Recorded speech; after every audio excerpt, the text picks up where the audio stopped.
All right, I call to order the March 16th, 2023 Downers Grove Park Board meeting. Roll call, please. Mr. Bender, Here. Mr. Dahlstrom, Here. Mr. Cottula, Here. Ms. McDonald, Here. Ms. Mahoney.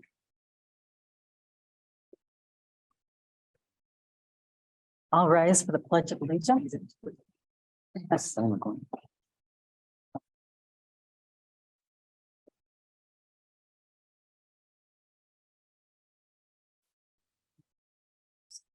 I pledge allegiance to the flag of the United States of America and to the republic for which it stands, one nation, under God, indivisible, with liberty and justice for all.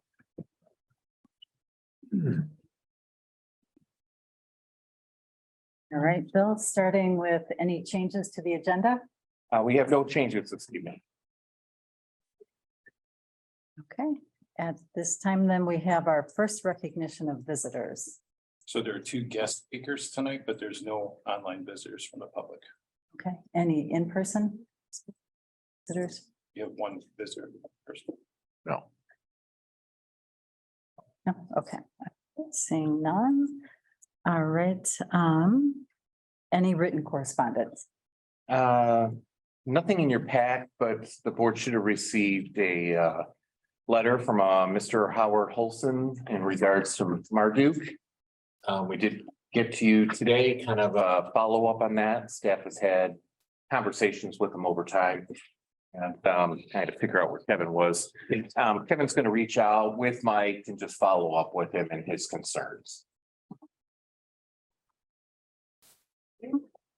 All right, moving on to the consent agenda. Thank you. We have a number of items for your consideration this evening under consent agenda. Approval of minutes, February 16th, 2023, regular session minutes.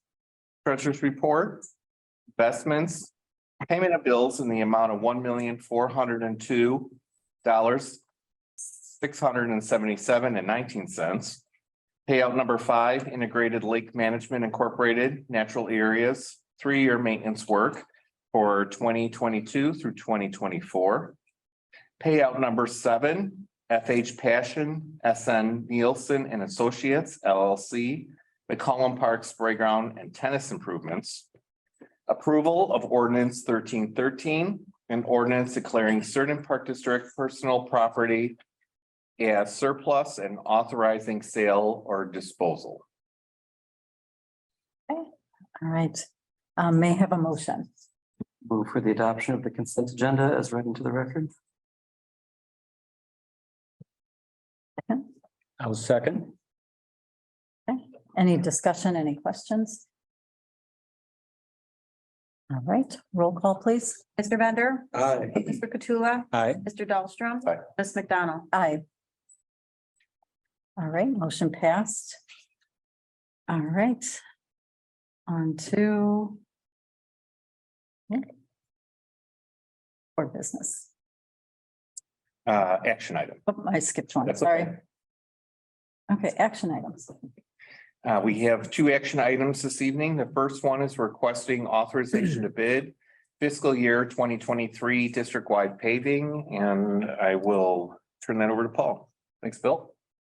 Evening. This year we have in our capital projects fund, we have $185,000 budgeted for replacing the parking lot at Whitlock Park. We also have some additional funding for asphalt maintenance in our asphalt maintenance fund, which typically is used for asphalt repairs. That money we budget so that after winter in the spring, we evaluate our parking lots and see if there are potholes that need to be filled or patched, things that over, a lot of times plowing snow and things like that, and freeze thaw in the wintertime causes additional some of the asphalt to break apart that may need to be patched and things like that. This year, fortunately, at least so far, it has been a fairly mild winter. So we're not seeing as much typical damage to our parking lots as we normally would see. So the good news is we're able to use that maintenance, the maintenance dollars for asphalt repair. We're looking at a couple of things. The first would be at Lyman Woods. The small parking lot at Lyman Woods needs to be resurfaced. We did, working with the village, there was a large pothole there over the summer, Kevin worked with the village and got them to patch that for us. The whole lot needs to be resurfaced. We would not be doing the turnaround there. That seems to be holding up okay for now. It's just the parking area that what we found, it actually was thinner asphalt than what we normally would do there. And so it needs to be resurfaced. And then the second thing would be at McCollum Park, the driveway coming into the north parking lot, just from all of the traffic, the construction related traffic with the splash pad project. We've noticed that the driveway in particular, so when you turn from the stoplight, when you turn onto 68th, heading towards the fire station, not that part, but when you turn south into the park, that's our driveway, our portion of driveway. And we should be able to do a section of that, completely replace the asphalt, because that's seeing just so much traffic with all the trucks in and out. So those are the projects we're looking to do this year. We would publish bid notice in early May, and we would be bringing the bids back for your consideration in the June 15th meeting, and doing that paving work throughout the summer months. And Whitlock parking lot, that's the primary, the largest part of the project is the Whitlock parking lot. And we're shooting for, we have a window trying to get that replaced in late July in between activities there. So with that, I'd be happy to answer any questions. We'll just have soccer going on, right? Baseball, because baseball season ends the last week of June, 4th of July, so we'll only have soccer then, is that correct? Eventually, I mean, they could, if rain, it could get extended, Yes, okay, and the long shots play, so there's sometimes their season goes a little longer. right, okay. But we certainly, we're trying to minimize impact. So we usually there's a small window there in late July that we try to target. So. Yeah, absolutely. And we can redirect people to park on the street like they do today for overflow. They go to the other. For soccer, the fields are actually on the other side. So a lot of people use the Longer walk, but right. For baseball, yeah, it would be a longer walk all the way across. Okay. Yeah. But we'll certainly, right, there's a path. we'll certainly be paying attention to those schedules for when we do this work. All right, so do we need a recommendation then? We need a motion in a second. I'll move to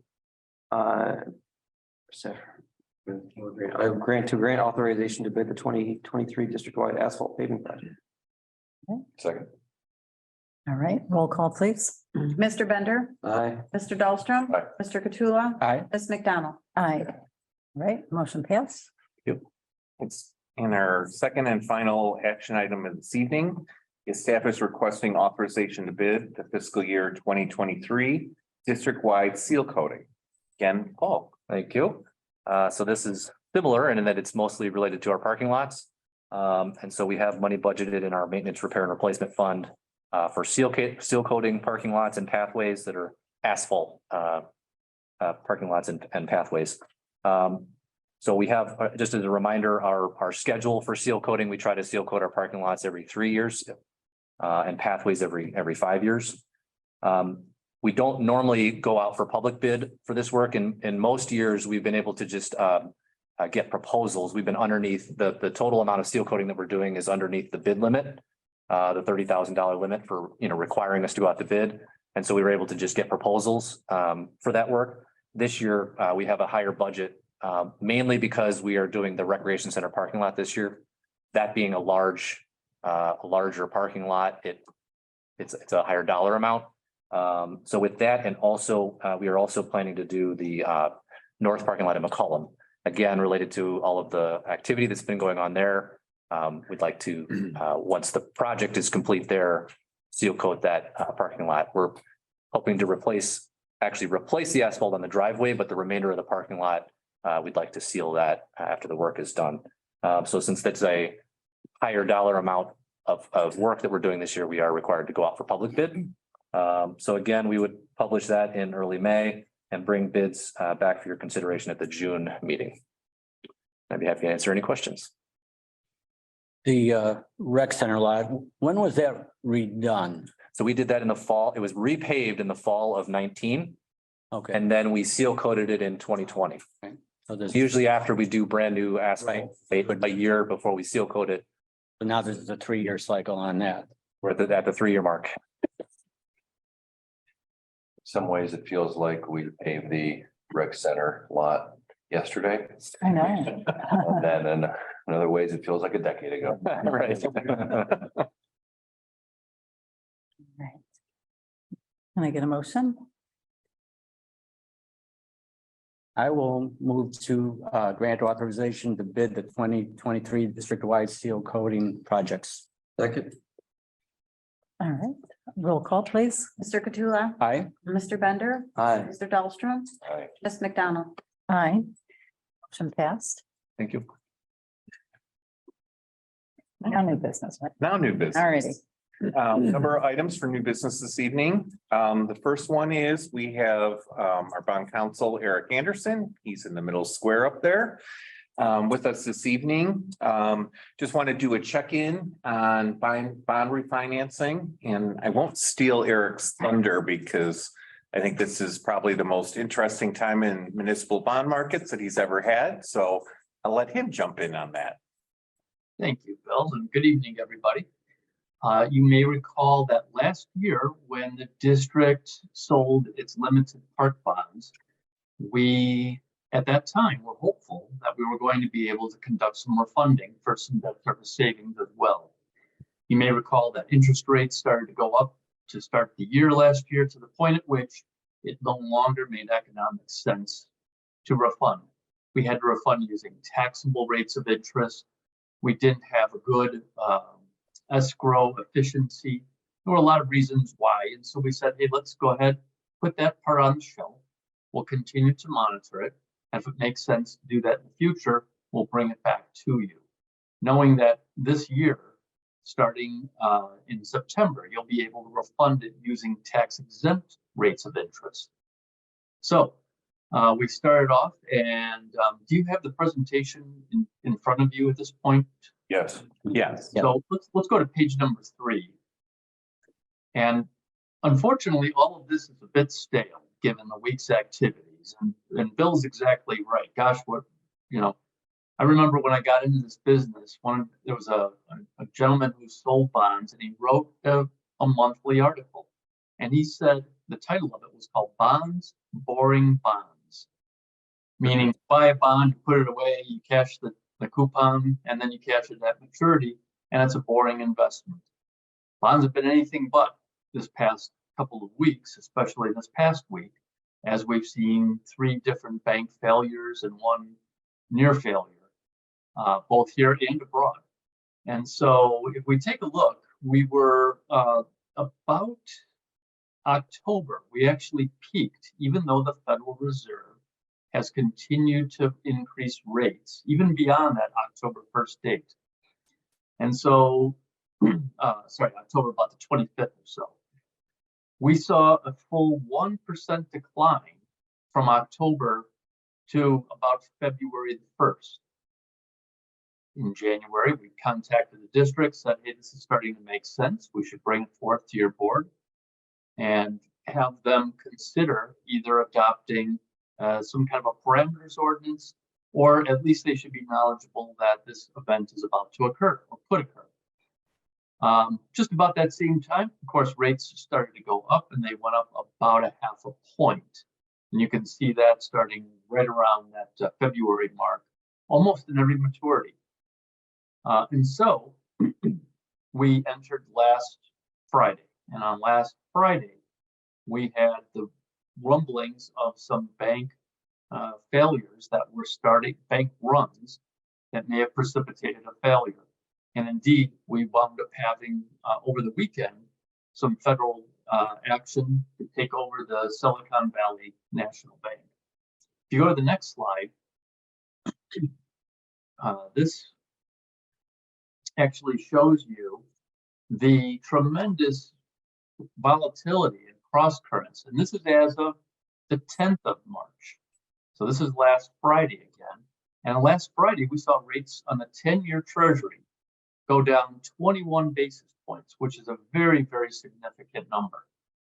This week, with all the bank strife, we saw that 10-year rate, which just a couple of weeks ago was a little over 4%, come all the way down to 3.38%. And that was on Tuesday before a lot of the, well, there was some additional bank stress that was getting the market nervous, and that's that flight to quality.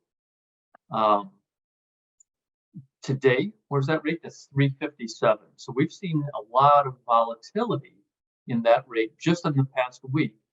And of course, at the same time, the Federal Reserve meets next week, and there's a discussion whether or not they're going to raise either 25 basis points or as much as 50 basis points, which was the growing expectation at this point last week, maybe a day or two ago, so maybe 9 days ago.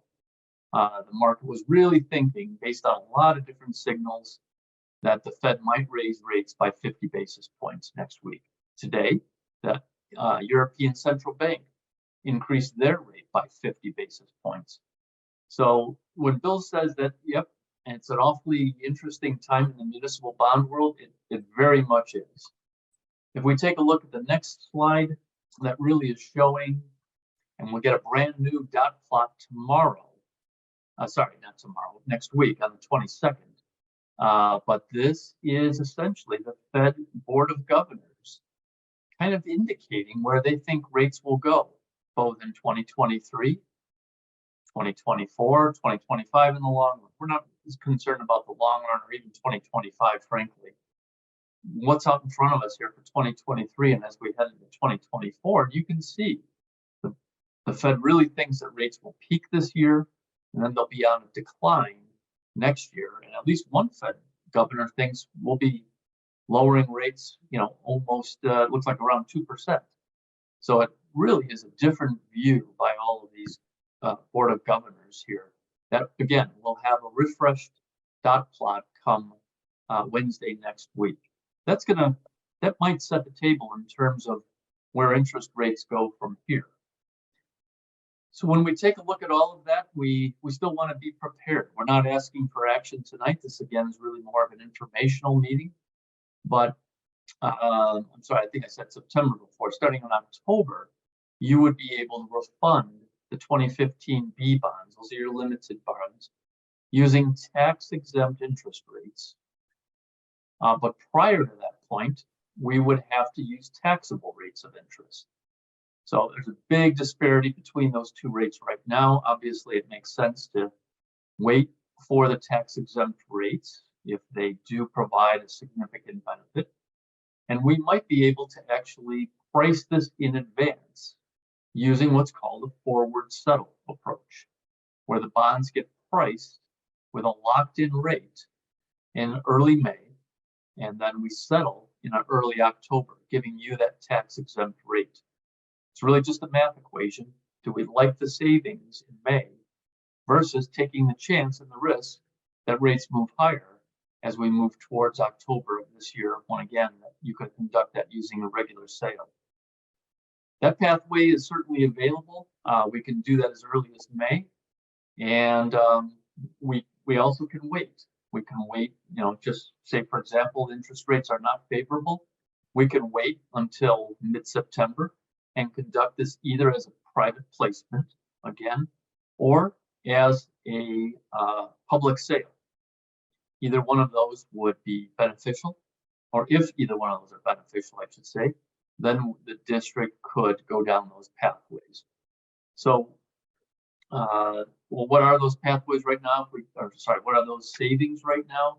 If we go to the next page, again, these are market rates as of 3/6. As I mentioned before, we've had a couple of things change in that space of time. And in that space of time, I would suggest to you that your savings have gone up a little bit. But at this point, the market is still trying to settle into where the new rates are. And so I wouldn't have a lot of confidence in projecting that at this point. Either way, these savings, they're nice, but they're really on the slightly insufficient side with regards to undertaking a refunding. You're always guessing where the market's going to go, of course, but the present value savings as a percentage of refunded par is really at the very, very low end. In fact, it falls just a little bit outside of where the GFOA recommends, which is 3 to 5% as a present value. So from that standpoint, we might want to wait a little bit of time. And in fact, on the next page, we show what waiting might do if rates were, for example, to decline by 25 basis points or even 50 basis points. And you can see those savings grow quite a bit and well into the threshold of desirability to move forward.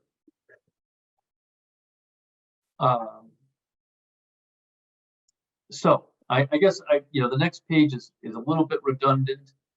We have seen volatility in the private placement rates this year, but I think the volatility in the market trumps everything at this point. And so what the remaining calendar of events on page 10 is that we're reintroducing this to you this evening. Really, it's just an informational discussion. And then at a future board meeting, which could be very soon, if rates were starting to move in your favor, we would ask that the board adopt a parameters ordinance, which would allow us to act, and actually allows you to act, only if certain conditions are met. Those certain conditions are savings. And so it doesn't get enacted or undertaken unless the savings are met. Again, this could be anywhere done between now and all the way until really September or thereafter. And again, beginning in January next year, the bonds are callable on a tax exempt basis each and every day going forward. So if we don't catch the low rate this time, will remain patient, keep observing the market rate of interest, and then reports back to you on a periodic basis. But what's in front of us right now anyway is that we're paying a little bit more attention to this than we did, say, in October of last year, because the savings are getting to the point of desirability. And we will have a report for you, however brief or long, at your April the 20th meeting, looking forward. Can I ask or to answer any questions from the board, please? I have a question maybe for Eric and Bill. If we see further reduction in the rates, are we required to adopt parameters at a physical board meeting? Or can we take action as a board outside of this setting? You would have to do it at a formal board. Okay. Yeah, which is some of the timing issues. Right. And that would be the reason that we would ask for the parameters. That then allows us the flexibility to act without having to wait for a board meeting. Okay. All right. So we could be in a situation where we've got two Fed meetings. I think there's probably one in early May. So we could adopt a parameter can we do it at a workshop, or does it have to be? We would have to turn the workshop into a special meeting. Okay. All right. Just trying to understand if we wanted to exercise the forward settle. Correct. Yeah, you would have to take as a board a formal action. Okay. And then setting up the parameters that would give typically it's board president and myself and the ability to execute if those parameters are met. Okay.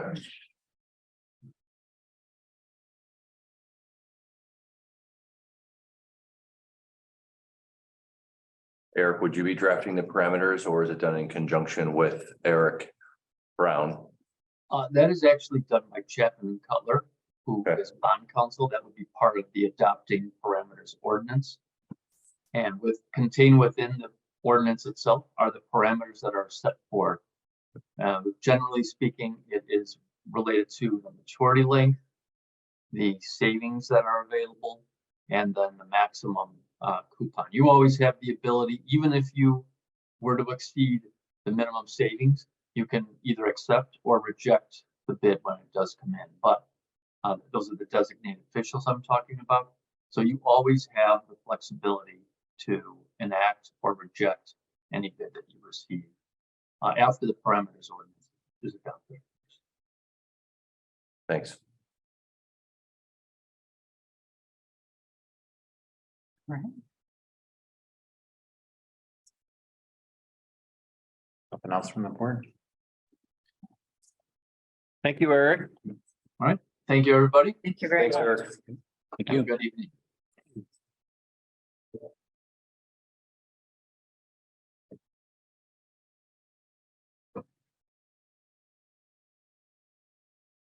All right, our next piece of new business is we have a second presentation on Zoom. This one is going to be by Mr. Joe Fackel. He is with the sports facilities companies. I'm not going to go through my fairly lengthy memorandum, but I wanted to put the whole history of everything we've been doing now at Gelwick's Park and the process that we've gone through. And just as a quick recap, we had some probably almost 2 years ago now, some community engagements, and then COVID got in the way, and some concept plans and a master plan for out there. And we were really left with having a feasibility study that's going to say, yes, it'll work as the concept is, or it would work if we make these changes, or it's not feasible at all. And at that time, we had talked about finding someone from the outside area that could give us an honest look and an honest opinion with that, and also help us with that and bring resources to us. And I've been pretty much the last 2 years looking at that. On a referral was Joe was brought to my attention, and we've had some really good conversations, as well as a proposal that's in your board pack today. So I wanted to bring Joe forward to talk a little bit about his company, a little bit about the proposal, answer any questions you have from the board. I am not looking for action this evening. If the board is comfortable with the proposal, I would just like to have direction for me to continue pursuing that. I've also, over this time, had many conversations with DuPage Visitors Bureau and their sports division, as well as Downers Grove Visitors Bureau, about them assisting us with this feasibility study. So if something we wanted to continue pursuing, I'd like to reach out to them and see what that level of participation would be before we executed any contract. So with that, see if Joe is there. Bill, I am here. Can you hear me okay? We can. Can you enable screen sharing? I have a little presentation that I wanted to show. I am sure my tech guy can do that. Go ahead. There we go. Perfect. Well, Bill, thank you very much. Commissioners, members of the public, it's really good to be with you tonight. My name is Joe Fackel. I'm with the Sports Facilities Companies. And I lead our efforts in the central region of the US, which includes Illinois. Our corporate headquarters are down in Clearwater, Florida, and I'm based in Fort Worth, Texas. If I don't sound like a Texan, that's because I'm not. I grew up just west on I-88 over in the Quad Cities, proud Rock Island Rock. Spent much of the 90s in Chicago living and working, and grew up as a tennis player. And so oftentimes was beaten soundly by people from Downers Grove, always a big tennis community. So I'm really excited to be with you. I also have a colleague in Chicago, a name that some of you may be familiar with. His name is Mike Kelly. Mike spent 30 years working for the Chicago Park District. He served under 3 administrations, and Mike is an incredible resource for Downers Grove and for Bill. They've had an opportunity to connect. So Mike is a member of our team as well. And what I wanted to do tonight is give you a little bit of background on our company, who we are, what we do, and then walk quickly through the proposal that I provided with Bill. So we were founded in 2003, and we work with clients, public and private, to plan, develop, and operate sports, recreation, wellness, event, and entertainment facilities. To date, we've supported more than 2,000 projects. That's resulted in almost $15 billion worth of planned and funded development. We get a couple of hundred calls every month from parents, from city staff, elected officials, CBBs, economic development corporations, chambers of commerce, curious if they can support some sort of sports or recreation asset in their community. So we'll do in 2022 more than 200 feasibility projects of all shapes and sizes for, again, public, private, nonprofit, faith-based clients, indoor, outdoor, aquatics, you name it, we've studied it. We also operate a network of 40 mostly publicly owned facilities, a lot of sports tourism destinations, in 25 states, including Illinois, where we operate the Wintrust Sports Complex at Bedford Park, and the Shields Sports Park at Legacy Point down in Springfield. We have about 1,500 members, team members across our network of venues and at our home office. And our mission is one that we're really, really proud of. It's to improve the health and economic vitality of the communities we serve. And you can see a smattering of some of the communities that we serve around the country in various capacities. And this next slide is what we call our concept to concrete roadmap. It starts on the left side with the feasibility, both financial and market feasibility, which is where you guys are in this process.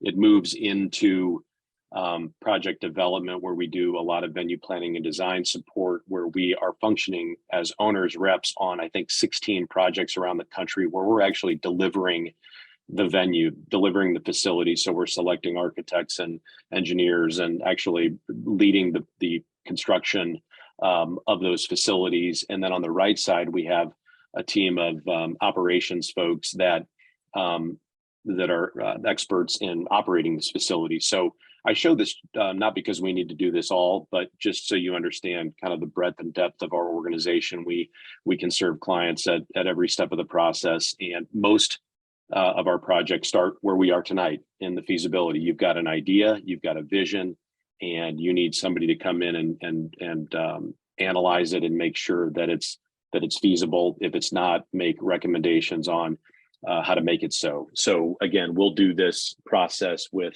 200 clients around the US and internationally this year. And it's really important, regardless of who the client is. It all starts with your vision and your definitions of success. And from there, we got to understand if the market's going to support that, and if so, to what degree. Here is a map of some of the venues that we operate. Joe? Yeah. The board has a question. Yeah. Hey, just out of curiosity, what percentage of the properties do you manage that you also perform feasibility studies for? That's a great question. I'm going to say there's only a couple of venues that we operate that we weren't involved in the front end feasibility. Okay. Yeah, good. It's a good question.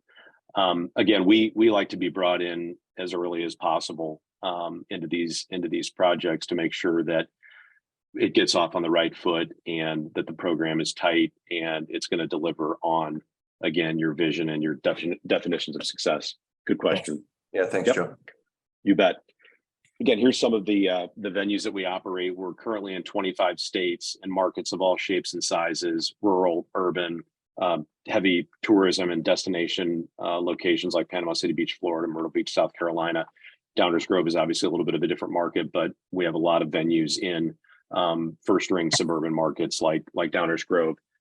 So wanted to just quickly walk through the process that we go through. This is a kind of a tried and true methodology that we employ whenever we're asked to conduct feasibility. Starts with a project kickoff. I have an unbelievable team of analysts behind me that work in our home office in Clearwater, Florida. We want to make sure that we start with introductions. We'll talk about project history, analyze some existing data. I know there's a master plan. We want to make sure that we look at that. We want to talk about potential partners and stakeholders that need to be involved in the process, key dates for the project. We'll then get into existing data review and the market analysis. That will include things like demographics, psychographics, consumer profiles. We'll look at sports participation rates. We'll look at the competitive landscape around Chicagoland for facilities like this, and make sure we have a really keen understanding of the market. We then do what we call a remote development planning session. That's where we get on a Zoom with our team and various stakeholders in Downers Grove, and we really do a deep dive. It's a planning and strategy session, again, focusing on defining success and refining the vision, and making sure that those are all in alignment, that we understand where you want to be from a financial metrics point of view. We'll share data from our market analysis at that point in time. We'll then move into the fourth step, which is where we develop a detailed financial forecast, a pro forma. These are institutional grade pro formas. You'll find them in bond underwriting packages all over the country. We are very conservative in those projections. We'll provide a 5-year cash flow forecast, a 20-year financial outlook, incredibly detailed, making sure that all of the program opportunities are accounted for. The facility is right-sized for the market and for the vision. And then we'll develop an economic impact analysis. This is really important for your friends at the CVB, who are going to be really interested in learning what kind of impact this facility could potentially have in terms of hotel room nights, what the sales tax ramifications are of all the visitors that are going to be coming into this facility, the number of events, the number of teams, participants, the length of stay, their average daily rates, average daily expenditures, all of those financial metrics associated with this venue and what it means for Downers Grove will all be detailed out for you. And then we'll package all of these elements up into a feasibility report for you. And then we'll be available to support you going forward as you need. We're a force multiplier. Again, we don't need to do everything, but we certainly can be a really valuable resource as you go down this road. These are really big projects. There's certainly, we want to do everything we can to mitigate the risk. And so we're really, really excited to be a part of this project. Bill showed me the site. It's an amazing location. I mean, it really is about as close to Maine and Maine in greater Chicagoland as you can get. So not only from a serving your residents of Downers Grove, but also regional and potentially national audiences that might be interested in hosting events here are certainly going to be excited to see this project come to be. So with that, I would be happy to answer any questions, comments, thoughts that you have. I mentioned I'm in Fort Worth. I don't know if anybody following the weather, but we had a tornado touchdown here about 2 hours ago, which is why I'm not on camera. I've got pretty shaky internet as it is, but I'm going to go live so you can actually see that I'm a human being here, and be happy to. And I even have a sport coat on, but I'd be happy to answer any questions that you have about our company, what we do, how we do it.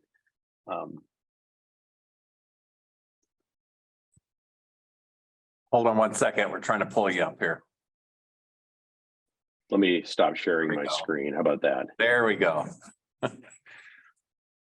Do you have basements there? You know what, Bill? We do not. I'm not in the Midwest anymore. My son went to Alabama for a while and they had this concrete room and we were trying to figure out what it was. And somebody said, well, that's the tornado room because we don't have basements. Like, okay. I could have used one of those this afternoon. And any questions, any comments? I'll lead. Joe, Commissioner Bender here. So you said you've done a lot of these kind of feasibility studies. In any of the ones that you've done, have you ever said a project is completely not feasible? There's no chance for the community to benefit from this financially? That's a really good question. And the answer is we've done so many of these, we can make a determination before we're engaged on whether or not a project is going to have any chance of being feasible. I'll give you an example. I got a call from a very rural community in Northwest Ohio that thought it would be a really good idea to develop, like a 200-acre sports tourism destination that, had about a $120 million price tag. And there's already, a number of similar projects within, a couple of hours drive. So it's just not, and they were dead set on this is what it's going to be.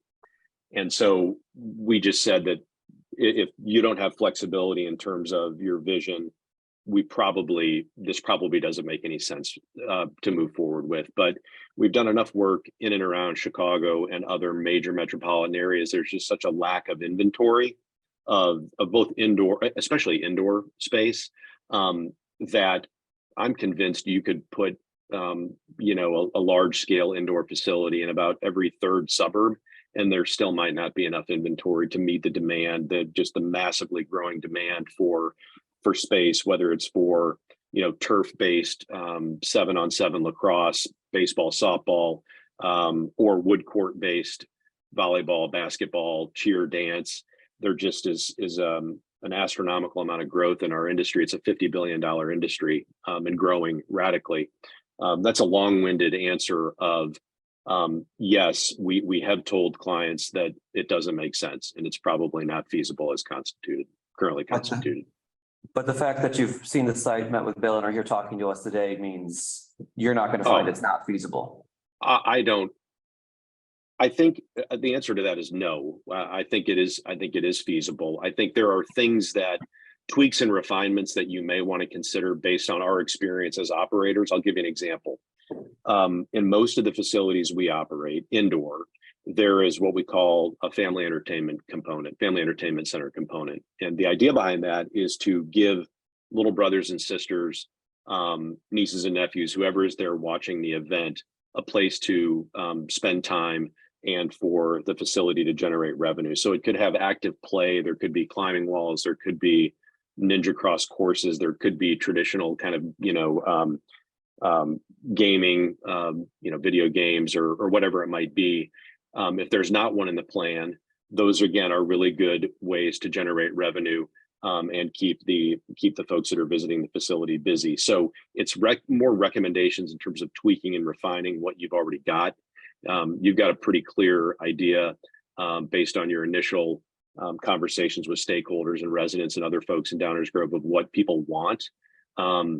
And our job is to really help you get that into focus and help you understand the financial ramifications of certain decisions you make. We're not here to tell you what to do. We're just here to tell you what the ramifications of those decisions might be as it relates to the performance of the venue. Right, and that's the performance of the venue, not the overall park benefit to the community, the things that, a running path doesn't make any money. You're evaluating whether it's feasible that this sports stadium idea can work, not what's the best thing for the community might be. Yeah, yes. Although I will tell you, we've built parks calculators for, we did it for Pure Michigan. We've done it for the state of Florida to quantify the value of parks. So we understand there is value in terms of both health outcomes and a lot of different metrics, why walking paths and trails and nature centers are important. That's not something that we would include in this project. We are going to look at the actual sports and recreation component. And do you have a way for all the projects that you've done? Do you track how accurate your projections end up being? Like, do you track these things 5-10 years out? And the pandemic, I'm sure, screwed everything up from before. The answer to that is yes. When we deliver a pro forma to a project, our commitment is that if at some point the client says to us, make it so, in other words, we want you to operate this facility on our behalf, we've got to commit to those projections on the front end. Now, yes, we did see a huge disruption with COVID, although our industry is not only fully recovered, we saw massive growth in 2022. So the industry is strong. Does that help answer the question? Well, so you said when you manage the facilities, you track whether you match or perform, but you give these advice to a lot of public bodies, towns, park districts. That's right. Probably one of the few states that actually have park districts. Mm-hmm. Do you track when you predict what a facility is going to do 5-10 years out? Do you go back and say, did we predict the right thing? Do you have a way of measuring that to show us that you're good at predicting these things? I don't know that we have any examples where we've delivered a pro forma that ultimately didn't lead to us having some level of involvement in the long-term operation of the venue. Now, I don't think we hear frequently from clients because most of these projects are funded with some sort of bond financing. We don't hear from clients that say, well, you really screwed this up. Like this thing is not performing. More often than not, we get those calls from projects where we didn't do the front end feasibility work and we're brought in to try to fix the performance of the facility. So I don't know if that answers your question, but I can't think of any examples where, although I will say, I'm sorry, I'm kind of all over the place here, but there is a really big project out in the West Coast that's receiving a lot of really not positive press for exactly the reason you're getting at. The front end projections were just not based on any kind of reality. And the folks that have underwritten the bonds are asking a lot of questions about why that is. And so again, we're typically very conservative in our projections and willing to back those up if the opportunity presents itself. That situation in the West Coast, was that your company that made that projection? It was not. It was not. It was not. It was not.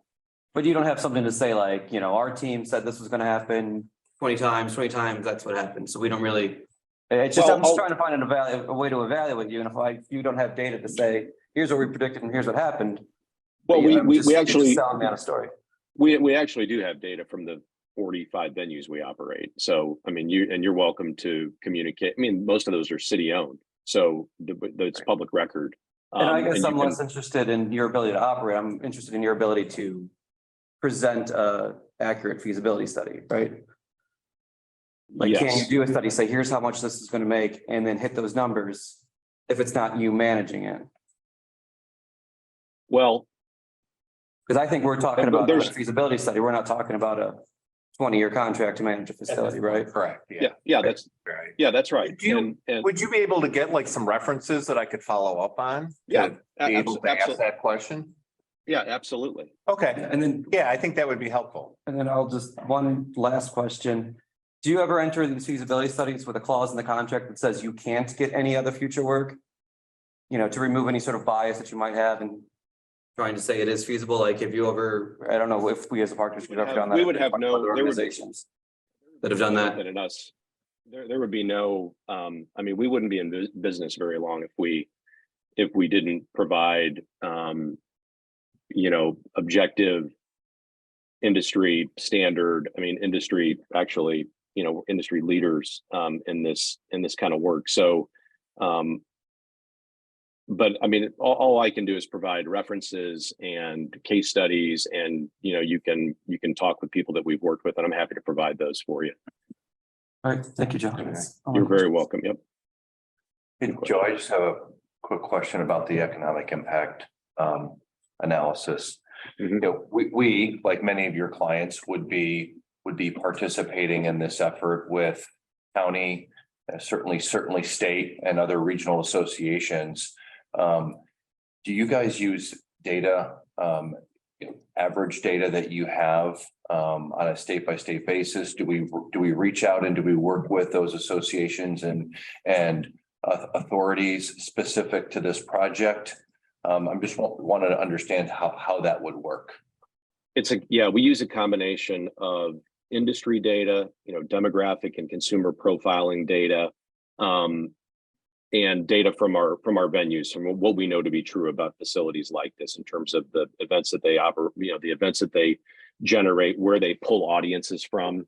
That's an important component. What the average daily expenditures are, how many days they stay, how many folks travel with them. It's a modeled figure, but it's informed by data that is strong, that is real. And so, those are, I think part of why we do our development planning session, quite frankly, is to hear from the other various stakeholder groups, whether it's, the county, whether it's a CVB, whether it's, right.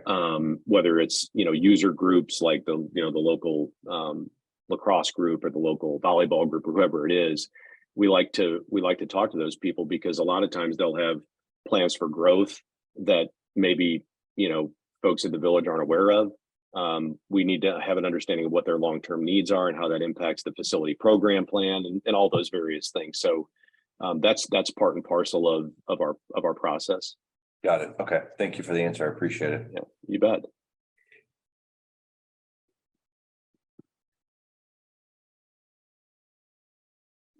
You guys have any questions? I was just thinking about a conversation Bill and I had, like if feasibility, for example, we've looked at, what our community is interested in.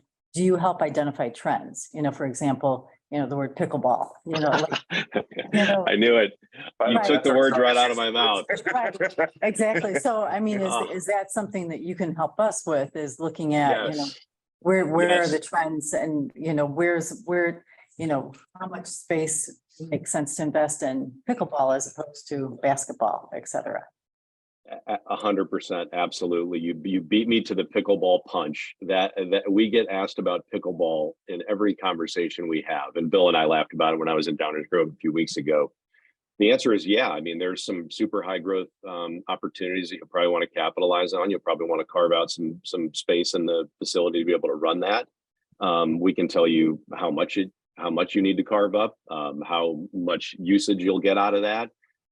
What the rates are at pickleball clubs around Chicago. All those things will be analyzed. Yeah. Okay. Thank you. You're welcome. How many consultants would you deploy for a project of this scale? So we have a team in Clearwater that has about a dozen folks. One of our partners, Evan Elef, oversees. He's the partner in charge of every advisory or feasibility project that we do. And then a guy named Dan Morton will oversee the team of analysts that'll work on this project. There's probably 5 or 6 people on our team that will touch this project during this phase. Okay. Thank you. Yep. You're welcome. All of them smarter than me, by the way. You're just That's a pretty low bar. Joe, can you, and if you can't answer this because you weren't on the call with Mike Kelly and myself, but Mike and I had a long conversation of the context that he can bring to us.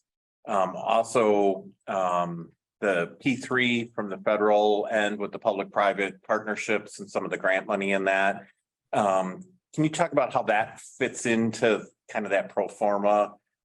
We also had that Metro property that he thought he could get some contacts for us to be able to look at that. But I know he wasn't able to be on the call today, but what his role would be in knowing our local market so well. Well, I think his role, Bill, is just to be a resource for whatever you might need. One of the things that I think is really a hallmark of the work that we do is bringing forth resources that we know that we've come across, whether they're mixed use developers, whether they're multifamily developers, whether they're investors, whether they're architects, construction firms, you name it. We like to bring those relationships forward. We don't charge for it. That's just part of what you get when we collaborate on a project. I will say that, and I don't know specifically what you and Mike discussed as it relates to P3 projects, but Mike will tell you that the city of Chicago never did a project that wasn't a public-private partnership. And so he is well versed in navigating those kinds of projects, and just with his contacts in the development world, in the world of finance, private equity, investment. There's a number of different, potential ways that Mike can just be a resource for you. Thank you.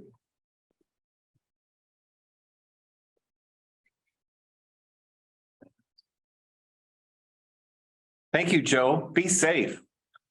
Hopefully Well, bad thank you, weather's Bill. over. Well, I had a tree fall on my house 2 weeks ago, so today was better than that. So, but I really appreciate your time That'd be great. tonight. Downers Grove is an unbelievable community. You got great assets. We'd love to support you in whatever capacity makes the most sense. And again, appreciate your time. Thank you. And if you could get me those references, and then I'll circle back. I will send them tomorrow morning, Bill. Great. Thank you. Okay. Thanks, everyone. Thank you. Good night.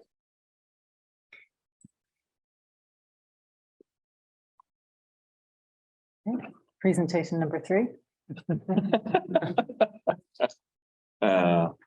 Discussion with myself if I should pursue or look for somewhere else. Sandra and I had a little bit of a conversation earlier, but I just felt they were the only company I've seen so far. I'm sure there's more out there, but really had that full scope of what we were looking for. I've always had the feeling, most of them are architects, and I kind of got that feeling. I think where you were headed, Brett, with we're going to kind of tell you what you want to hear, and I think this is just too big of a project to take that risk. So Yeah, it just doesn't sound like they're starting from a neutral platform, right? right. They're starting from a position of, here's something we can make money on. We'll tell this town how to make more money on it, and then we'll make money from it. I just don't know if that's everything the project is about. Bill, in terms of the pro forma they're talking about doing, or we're looking for, will they be providing like specifics in terms of user groups and potential groups that we could partner with? Correct. Rather than just saying, yeah, we need pickleball, you know. No, it would be potential this group. groups, correct. I did look through their website. I was pretty impressed with it, actually. I scrolled through a little bit and found it very helpful too also. I'm pretty impressed with it. But yeah, like Brett, I would be interested in, what is the, when they talk about coming in and, and being part of the project, as opposed to just providing a feasibility study. Right. What is that? Yeah, and I'll be honest, we haven't talked beyond the feasibility study, so I didn't even follow up on that because that's what I was focused on, was just the feasibility, so. Well, that's, I've seen, and it's not done a lot in government, but where like, is a contract like this will say you can't get any future contracts for this project. So what you're getting from that feasibility study is an unbiased opinion of somebody who has That's fair. no interest in saying, yes, do all of these things, right? And I mean, obviously it's a hard thing to find. So you might not find somebody who wants to take themselves out of the running, but it is just good government practice for taking bias out of a study like this when, when often we're going to have 14 some odd, acres to do something to in this town. And that was my point. That was my concern with everybody I was talking to is, and a lot of times they were architects. I just got the feeling like, yeah, we'll tell you that works. And I'm like, I'm not sure I want that. Right. Let me follow up with them a little bit and see. I know what you're trying to get at, so let me see what we can do. Right, and what do they say no to and why? Right. If they look at this and say, given the resources you have, no, will they say that? Or, you might not have the resources, but we do. Right. What type of input would you be seeking from the county and any other partners? You said participation, so I'm assuming participation means Financially first and foremost. absolutely To help with the contract, but then to provide our consultant with all the data that they're gonna need. The county has a lot of that data from DuPage and the general region, so we need them to be partners on that. And I also think long-term, we've already seen this starting to come to fruition with the county visitors bureau on the sports side with McCollum and pickleball. They've spent a lot of time already getting contacts for me and working together to try, not this coming year, but next year, hopefully bring in some big tournaments in that. So they're actually willing to fly some of those folks in to try and have that business come here because they see the benefit of the hotel rooms and the restaurants and all that kind of stuff. So I would see that going forward with this kind of project. I was going to ask, do you see a link between being able to do big pickleball things and being able to do big things here, and Downers Grove just becomes Absolutely. a town known for Absolutely. recreation? Right. And county had reached out to me years ago because they were trying to find indoor space for anything. DuPage County just doesn't have a lot of indoor space for big functions, and they were losing out on different events. We've held some basketball stuff here and some like that. So they've been kind of advocating to try to get something that not only serves the local community, but is countywide and then regional wide too. I just always wondered why those aren't in more like industrial areas. There's so few open spaces left. Yeah. There is some, like McCook has the Max, and that was actually a warehouse that went defunct and turned into the mags, so. When you speak with Joe, can you understand the amount of hours that would be included in the feasibility study? I know the memo here states 2 to 3 weeks, but I just want to understand if we're going to have 5 to 6 consultants at $65 an hour, what the total cost would be. That way we can come up with a number, and it would help us drive to maybe cost allocation with our partners. Right. Well, this is their website. This is what you and I looked over there. On their website, Brett, it says, and answer your question, it says about 30% of our studies result in a project that is defined as client is not feasible. Nearly 40% of the studies result in a yes, if there's some tweaks made. And then the rest would, 30% would be projects that are a go. So let me follow up with that 30% and make sure it's not feasible, but if we run it, it's feasible, so. Maybe last question, I realize I'm hitting this partnership thing hard, but would there be any additional partners we would seek besides the county? Yes. We have neighbors that probably could assist us with billing time. That was a leading question though. Yeah, I've had some private conversations to that effect. Okay, so great. I figured you Yes. probably had. Which we would connect them with whoever's doing the feasibility study. Yeah. Because I think that would be an integral part of that. Yep. Okay, good. Thanks. I told Sam I'm going slow on this, because I think this is bigger than anything we've done, and most park districts kind of in a world that's a little bigger than what we do. So I think we just need to be cautious. One of the things that I'm particularly interested in and excited about, should we proceed, is Mike Kelly's engagement and his knowledge on a P3 structure. Do you know him at all, Brett? Have you run into him? Yeah, we talked for a good hour or more, and I didn't even know there was a federally funded initiative for P3. And they have a national convention where they connect. It's actually coming up in July, and they're gonna be there to connect people in that. They're thinking of doing that, yeah. And just some of the grant stuff and that. So I was like, wow, we've had those conversations with Alter and Mesro, but this would be additional financing in different ways that we hadn't even talked about before.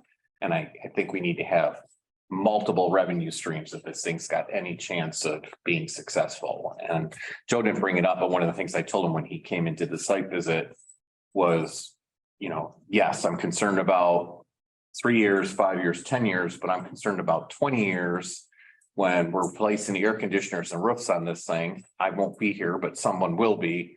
And is it still feasible then? And having that built into it. Yep. All right.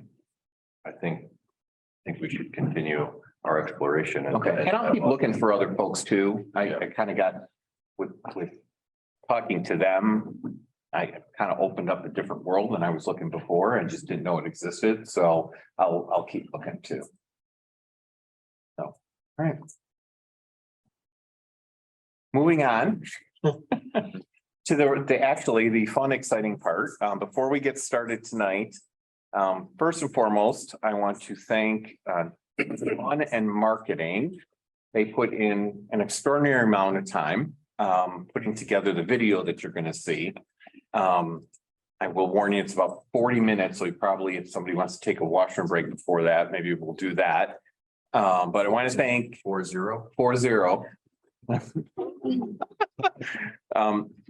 We did a lot this year, so you will see that here very shortly. But I want to thank her for doing that. It's a lot of work. But we also think that it's important for us to talk about as a district, everything that we've done for the community in a year and make that accessible to the community. And reading all that is really dry and hard. The other thing Dawn will have the ability to do with these videos is break them up into pieces. So we can use those all year for promotional and educational purposes. So, You guys want to take a break real quick or Probably. while we do 5 minutes, then I'm going to introduce the staff and then we'll run the video. We have any lazy boys we could roll with? I need a bigger screen. I was laying on the floor a few hours ago with the meditation pole. Ah. Are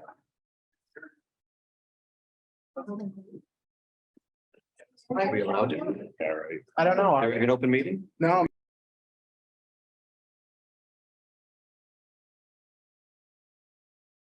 Unmuted, Chris. I don't know. Yeah, just leave it run. I don't know, probably. I think we, I mean, you would think. we used to at the City Hall. I think. I never recessed from a legislative committee. That's been so long. Brett's got all the legal stuff down. Used to be a parliamentarian, so I had to know, but we never, recess never came up. Had actual training and stuff.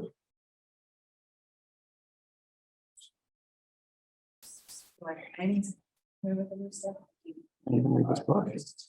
You know, we get our own training. We don't even get a Robert's Rules of Order. I couldn't even see it last time that books. Recess, 2 page 64. You did Park Pursuit, right?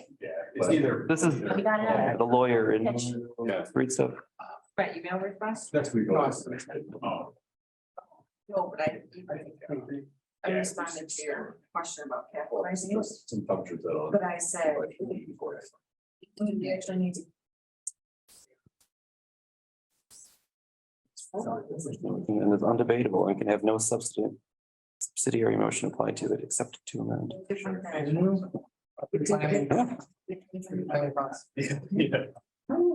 If you see.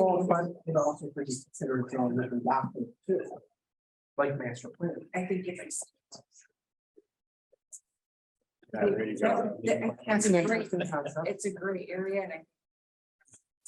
We want to just take a motion. Next time. Next time. No. Upstairs has been texting me. The building. Are you on the ballot? But it's definitely only Andy needs to. Right. Somebody needs to be there in case. In case somebody someone comes comes in in, the but door. the rest of them can go. Right. Yeah. Yeah. We'll see if Fields can actually hit us. That's the problem. Oh, ComEd's gonna be the starter anyway. Yeah, no, we. No, I know. I'm just saying it's the. I guess. It was Rogers would just go away. Yeah. You know, retire and now he's holding up, you know, they owe it to me. That's right. But he's still mayor. Whatever. Please don't know what I'm saying. Right. They owe it to me for everything I've done for them. Yeah, they're paying you 50 million. I didn't even see when Durkin said it now. Ate a whole half to. 5 minutes. I mean, I knew it was coming because. My record is. Yeah, interesting. She the whole thing and she's like, "Hey, tell you in case there's a problem here." Okay, I'll keep it quiet. But. Okay. Yeah. Yeah, so they.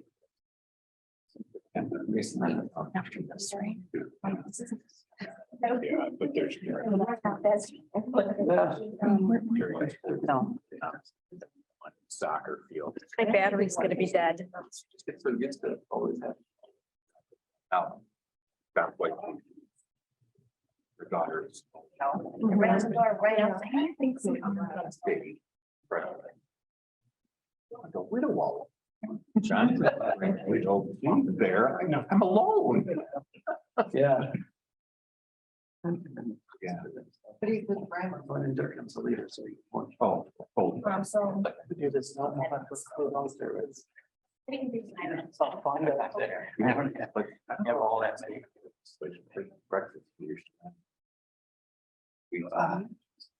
They are a funny one. Yeah. I just look at those. Bob's gonna go. Okay, so we'll be well represented. Yeah, Bob's So going. at the breakfast tomorrow. Yeah, no, that's, yeah. Yeah. I think we're all talking about it. On this plan here. Start at 8. Yeah. You can watch it instead of anything. I actually love, anyway, getting off at 4. Right. Jump start and everything. Ron started. Everybody for 40 minutes. All right. Ready. Yeah. Are you kidding? I'm not kidding. That's. Okay. It's healthy. It'll fly. I could not make a 40-minute video about my person. So Brett, I met. Yeah. All right. It was at my. All right, before we roll the video, Great. we can start. Just staff, introduce yourself. I know you know some of the folks, but we also have some new commissioners and stuff. But just who you are and what you do. Hello, I am Sally Hayden, Superintendent of Customer Service. And I oversee the front desk here at the Lincoln, or at the Rec Center and the Lincoln Center, and also work quite extensively in our registration software, BSI. I'm Michelle Pusateri. I'm the Superintendent of Recreation. So I oversee all the programming throughout the district. So that includes Lyman Woods, the museum, Lincoln Center, Rec Center, and then outdoor programming like camps and leagues, all of the programs. I'm Tricia Farkas. I'm Superintendent of Finance, and in a nutshell, I would say I oversee the day-to-day operations of the finance department here at the district. I'm Sam Donovan. I'm the division manager of rec programming. So I guess I oversee all the full-time staff at the Lincoln Center and all the programs that happen there too. I'm McCormick, General Manager of the golf course, oversee all the operations of the golf course. I'm Mike Stelter. I'm the Superintendent of Parks. I was Superintendent of Natural Resources until last fall. Help manage a lot of the park properties, work with our park staff to provide great opportunities and experiences. And I'd like to thank them all. They're all here because they had a hand in the video today. Run the video. Any questions afterwards that the board has, we can entertain that. Also, any questions you have over our normal monthly reports, since this is 40 minutes, we thought we wouldn't go through all that again. So you're not here too late and, but be able to answer any questions. So Do we have executive session? we do not. I think so. So, Chris? Sounds like.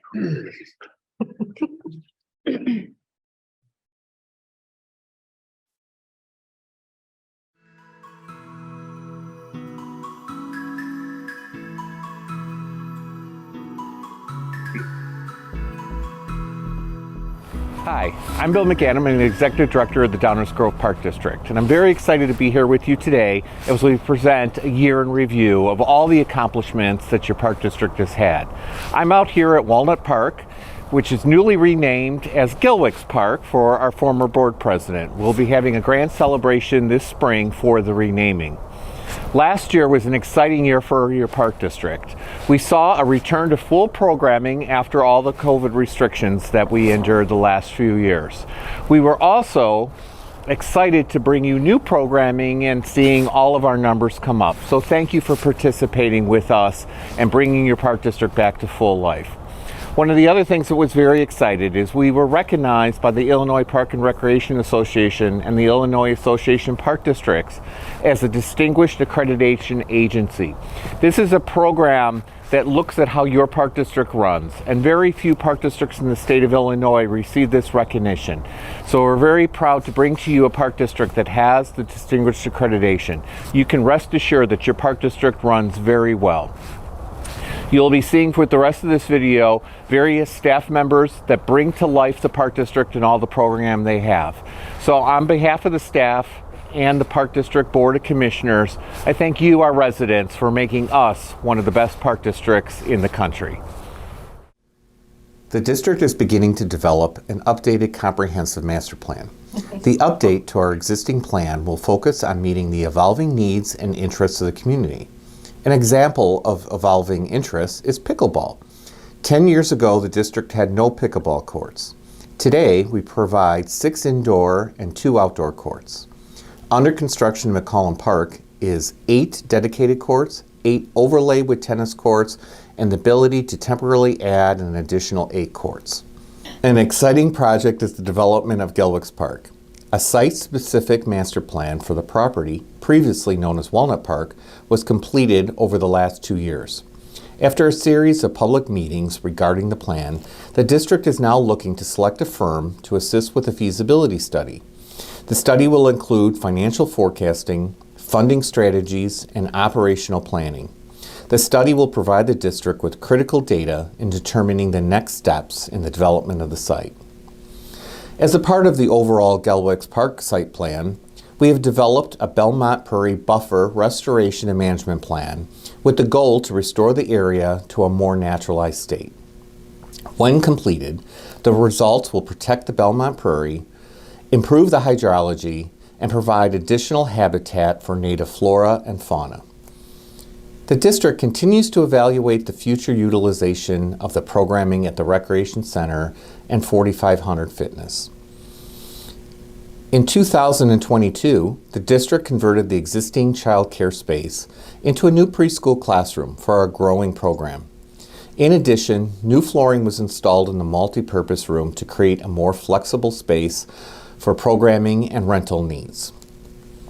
With a commitment to sustainability and green practices, the district continues to identify opportunities to utilize renewable energy.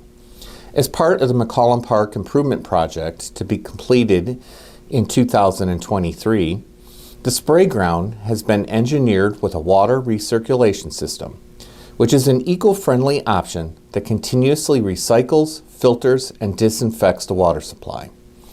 Water disinfection will include UV light, which is safe, effective, and more environmentally friendly than other more traditional methods. New LED lighting at the McCollum tennis and pickleball courts will result in significant reduction in energy consumption. Downers Grove Park District is proud to sponsor with our volunteer-led affiliate organizations who provide sports programming to youth in our community. In 2022, the district updated our affiliate agreements to reflect increased operating expenses associated with field maintenance. The district is committed to fostering, cultivating, and preserving a culture of diversity, equity, and inclusion across all public spaces, facilities, and programs. In an effort to provide recreation, health, and wellness opportunities to all residents, including those who are experiencing financial hardship, the Downers Grove Park District established a financial assistance program in 2022. In addition, a new committee will be formed in 2023 to develop and implement initiatives to better serve our community and our employees. Our leadership team will share more information about the district's 2022 accomplishments and their department-specific reports to follow. I would like to thank our Park Board of Commissioners for their continued dedication and support over the last year. The district looks forward to another exciting year ahead.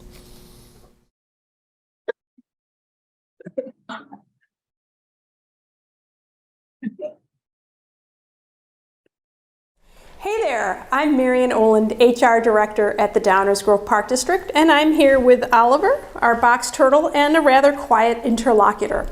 What a great year we had at the Park District last year as we were able to make a significant change to our infrastructure, affecting all our users. In 2022, the Downers Grove Park District went from multiple and silo payroll and HR systems to one platform serving all our needs. This one automated database collects, stores, and displays up-to-date and consistent information on people and policies.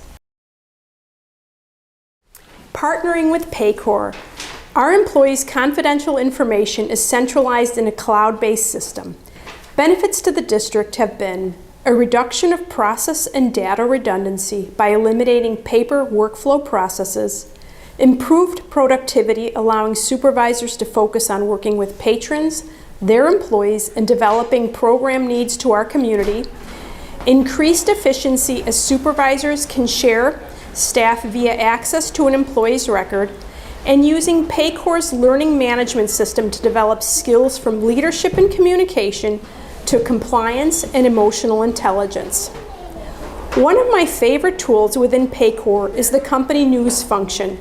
We use this to notify staff on job openings, update staff on district happenings, and spotlight part-time and seasonal staff. The Employee Spotlight highlights individual team members and recognizes employees. This aligns with our mission, vision, and values as we are committed to fostering a supportive culture that respects and appreciates staff. Staff members have the opportunity to share about themselves in the spotlight, while the district has the benefit of improving employee connections. Staff love feeling valued and being part of the bigger picture. As with other organizations, it's a candidate's market, and finding staff is challenging. What makes the district unique is that we value connections, those with coworkers, connections with the community, and connections with nature. Staff develop friendships at work and make lasting impressions on patrons, whether it's a toddler or an active adult. Other staff members bring value in different ways, helping to develop monarch butterfly way stations or taking care of natural areas which are visited by migrating birds, such as indigo buntings, eastern bluebirds, and a variety of warblers. Other staff members take care of our parks and facilities to support soccer, softball, football, and the various ways in which family and friends share in games while watching their children grow, all in a clean environment. We have staff which tend to our trees and natural areas, our beautiful oaks, maples, and elms which beautify the neighborhoods while cleaning the air. In summary, the true reason we had a great 2022 is because of our team, because each staff member brings something unique to the district by ways of their talent and skills, and we embrace our differences in ideas and backgrounds so that each member's contribution makes us better as a whole.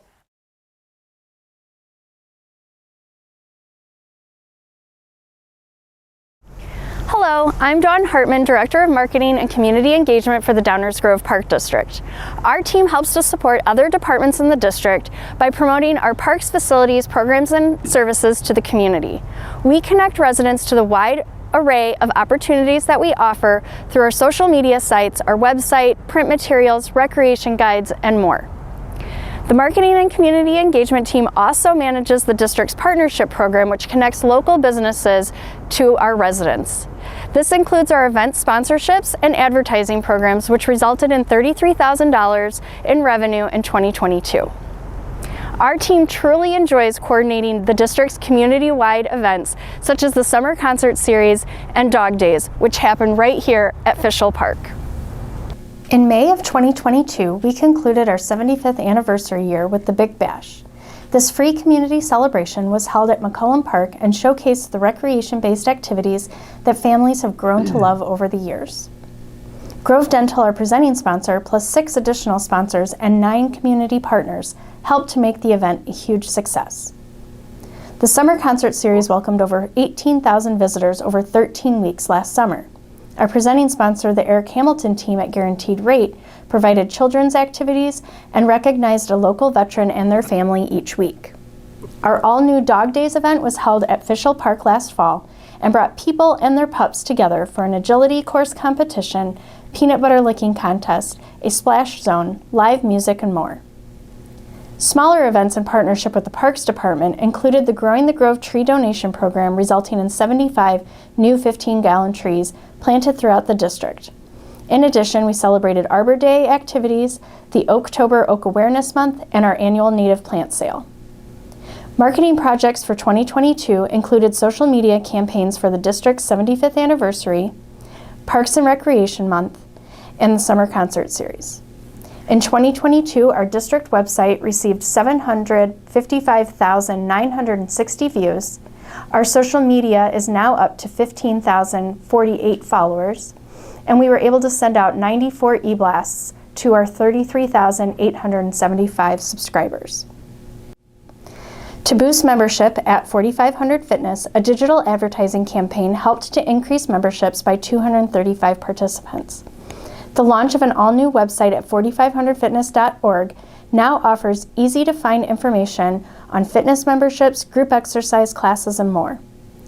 In celebration of the golf course's 130th anniversary, The district has rebranded the Downers Grove Golf Club to the Belmont Golf Club in honor of the course's legacy and unique history.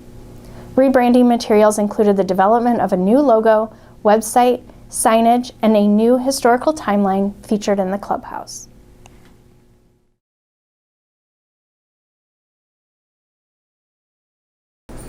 Hi, my name is Dave Herring. I am the Director of Recreation. I wanted to take a minute to give you a quick overview of the Recreation Department as well as the major accomplishments in 2022. The Recreation Department is in charge of the majority of the recreation programming for the entire district, as well as the operation of facilities such as the Recreation Center, Lincoln Center, Museum Campus, Lyman Woods, Minor Mike's Mini Golf, and the Belmont Golf Club. The Customer Service Division is also a vital part of the department. Throughout this report, you will hear highlights from other areas, from staff in other areas of the department. I'm going to concentrate on some of the major accomplishments for 2022. 2022 was another challenging year for the department in that in early 2022, there were still COVID protocols in place that limited what could be offered, as well as the ongoing challenge of trying to attract and maintain the appropriate level of part-time staff. Despite these challenges, 2022 was a very successful year for the Park District. An emphasis on program development continues to be a priority for the department. In 2022, over 2,600 programs were offered to our patrons. This included the development of 114 brand new programs. The 2,600 programs was an 11% increase over the 2,300 programs offered in 2021. With the increase in the number of programs offered, the department also saw an increase in the total number of participants. Our programs continue to be very popular with over 27,000 participants in 2022. In 2021, there were almost 19,000 participants. Out of the 27,000 participants, 92% of that were Downers Grove Park District residents. Along with strong program participation, the department saw a large increase in the number of miscellaneous usage in 2022. This includes areas such as the fitness center, track, Lyman Woods, and the museum campus. The total usage increased to 165,000 from 109,000. Our total program revenue for all areas also increased by almost $800,000 over 2021. This was a 41% increase over the 2021 total of $1.8 million. All of this is due to the hard work and dedication of all the Recreation Department employees. Without them, none of this is possible. Hi, I'm Michelle Pusateri, Superintendent of Recreation. On July 14th, 2022, we officially celebrated the completed renovation of the 1846 Blodgett House. The restoration of the house was 15 years in the making through a partnership with the Downers Grove Park District and the Downers Grove Heritage Preservation Corporation. Since July, Felicia Camacho, our Recreation Supervisor of Historical Programming, has coordinated several guided tours of the 1846 Blodgett House, in addition to self-guided tours available during museum open hours. Visitorship to the museum campus was up by approximately 1,400 visitors in 2022. Overall program participation at the museum was up 40% in 2022. The increase in program participation is attributed to the return of consistent school tours, the Tree to Table program series in partnership with Lyman Woods, and the American Girl doll programs. Additionally, Country in the Park doubled in participation in May of 2022, with 300 attendees compared to 150 attendees in 2021. Lyman Woods had another spectacular year with continued growth. Due to staff creativity with program development, Lyman Woods program participation is up 60%, and visitorship to the Interpretive Center is up over 500% from 2021. In the spring of 2022, Lyman Woods welcomed the return of School District 58 field trips. To make up for no field trips in 2020 and 2021, Lyman Woods accommodated over 1,100 first, second, and third grade students from District 58 for field trips, in addition to over 200 other local school students. New in the fall, Lyman Woods hosted their first Halloween parade and haunted hike, which included over 90 participants, as well as a new Suburban Survivor program with 64 teens participating. With the help of a couple of Eagle Scouts, Lyman Woods now has a pollinator garden, which includes a new picnic area and an interactive music wall in the East Wildwoods area. Additionally, 30 new native trees and shrubs were planted around our edible garden. These new plantings act not only as a protective buffer around the garden fence, but also have edible fruits to teach the public about wildlife-friendly landscaping. The Middle Wildwoods play area directly behind the Interpretive Center was renovated to include a wattle fence, which is made from wood located at Lyman Woods and was built entirely by volunteers from Midwestern University. This area is now a defined play space for early childhood programs and nature play school. It also creates a safer drop-off and pickup area for our youngest learners. I'm Samantha Donovan, Division Manager of Recreation Programming. 2022 was an extremely progressive year for recreation programs. The Lincoln Learning Center preschool was expanded to the Recreation Center. We were able to offer an additional class for 3, 4, and 5-year-olds utilizing the former Kids Zone room. This class had 14 participants for the 2022-2023 school year. Birthday parties at Lincoln Center are continuing to rebound from the pandemic as we experienced an additional 24 parties booked in 2022 compared to 2021. The Park District also entered into an exciting partnership with the Indian Boundary YMCA in Downers Grove for swim lessons. 36 Park District families registered to receive a resident verification letter in 2022 in order to enroll in YMCA swim lessons at the member rate. Traditional full-day summer camps experienced our first summer without any COVID-19 restrictions since the summer of 2019. Participation numbers increased by over 500 participants in 2022. For our summer camp, day off school camps, preschool, and nature play school, we implemented and began utilizing ePact for electronic emergency participation forms. This has cut back the use of paper forms and allows us to collect, manage, and access children's health and emergency information from one secure HIPAA-compliant platform. Cultural arts, which includes dance, music, theater, and art classes, experienced another year of growth in 2022, with overall participation up 42%. Lastly, in May 2022, we held our first ticketed dance recital at the Recreation Center with 177 students participating.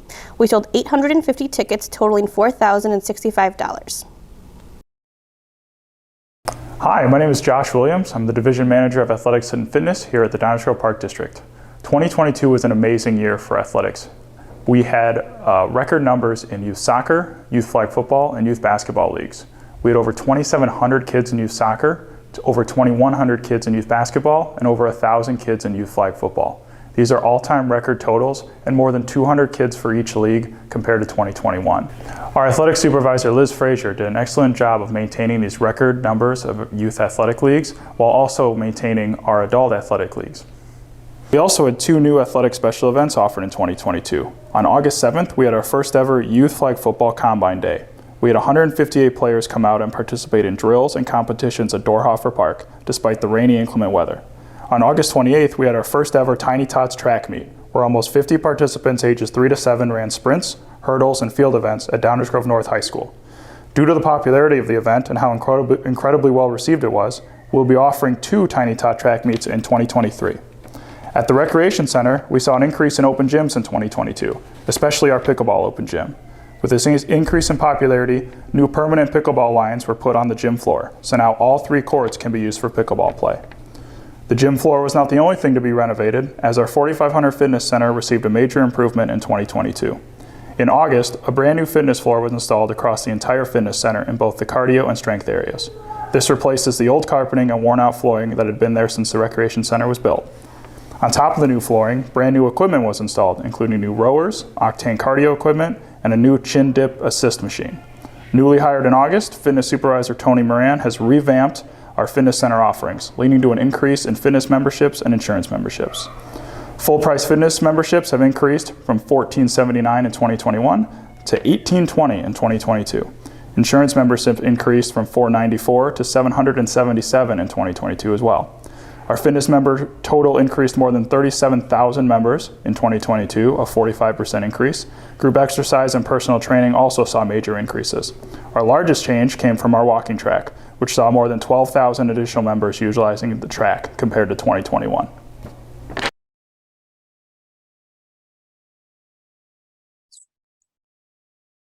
Hello everyone, my name is Ken McCormick. Today I'm going to go over the year-end review for 2022 for the golf course. A few key numbers that I want to discuss today was rounds played, driving range, and the food and beverage.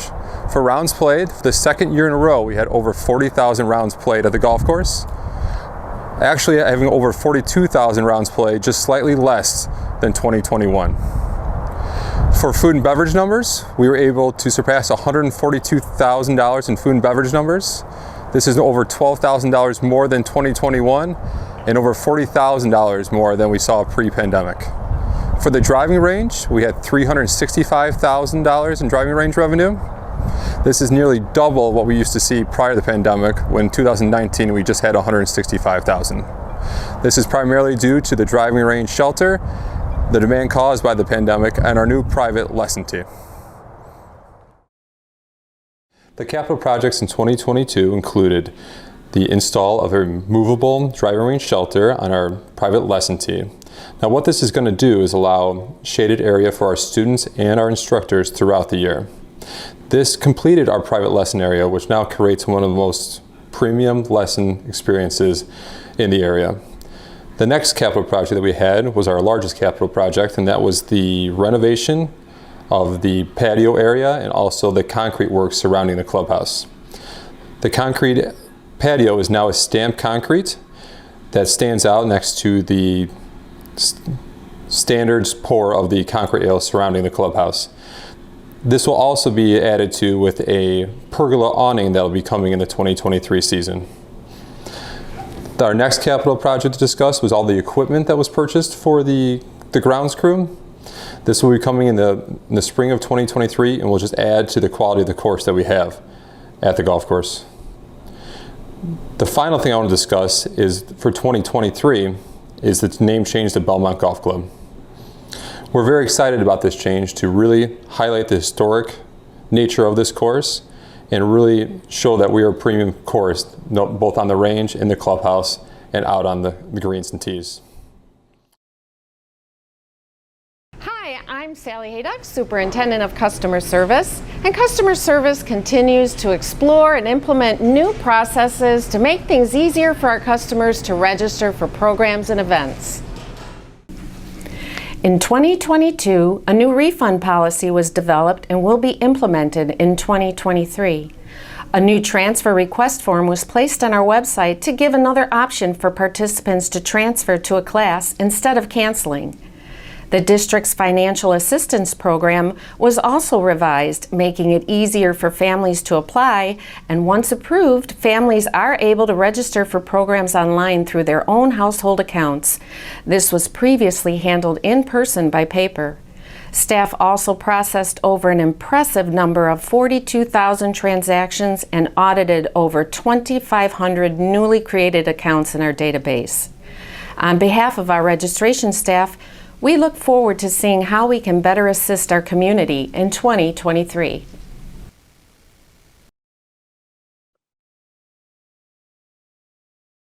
Hi, my name is Kevin Roselle, Director of Parks and Facilities. The Facilities Department has been very busy in 2022, keeping our facilities clean and operationally sound. It seems that our programming has increased significantly and our buildings are getting heavily used, and that is very good. In addition to keeping our buildings clean and operationally sound, we stayed very busy in 2022 completing various projects. Some of the projects planned and completed in 2022 are the facilities condition assessment of 21 district buildings. The district worked with White & Company to complete the facilities condition assessment. White & Company reported $15,578,849 of maintenance, repairs, and replacements. However, there were no safety issues reported in the report.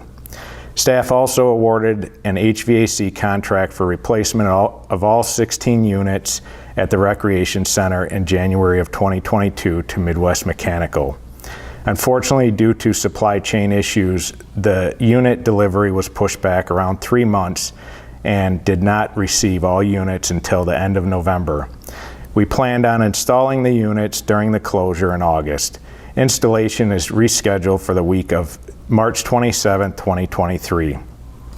During the Recreation Center closure in August of 2022, staff completed multiple projects, including flooring replacement in the fitness center, repainted the fitness center, added 6 pickleball courts and resealed the gym floor, replaced the gym equipment controls from key switches to Porter touchscreen, and deep cleaning of the building. In addition to the projects completed during the closure, we replaced the flooring and painted the multi-purpose room and classroom 103. Staff completed various other facility projects through the district as well, including at the Lincoln Center, we replaced the floor, ceiling tiles, lighting, and blinds in room 503. This room was well worn and needed an upgrade. At the museum campus, we painted the gazebo and replaced the roof, replaced the floor in the Montreux Dunham History Center, rebuilt and painted 2 sets of stairs on the front porch of the 1892 house, and painted the 1846 Blodgett house. Lyman Woods, we coated the roof over the multi-purpose room, painted the interior of the multi-purpose room, added cabinets to the east wall of the multi-purpose room, and painted the exterior of the building. At the golf clubhouse, we replaced and changed the color of the clubhouse gutters to bronze and painted the fascia and doors to match. We are looking forward to a great, busy 2023 in parks and facilities. Thank you. Hi, I'm Mike Stelter, Superintendent of Parks. Hope everyone's doing well. I'm happy to have the opportunity to speak to you today about the Parks Division and some of the accomplishments from 2022. I'm out at Patriots Park today doing a quick inspection and observing conditions out here before we get started with the cleanups. So our park staff is anxiously awaiting the start of the season and looking forward to providing great spaces for park patrons to play and have fun. In addition to the daily and seasonal maintenance that Parks Division performs, I'd like to highlight a few items for our annual report.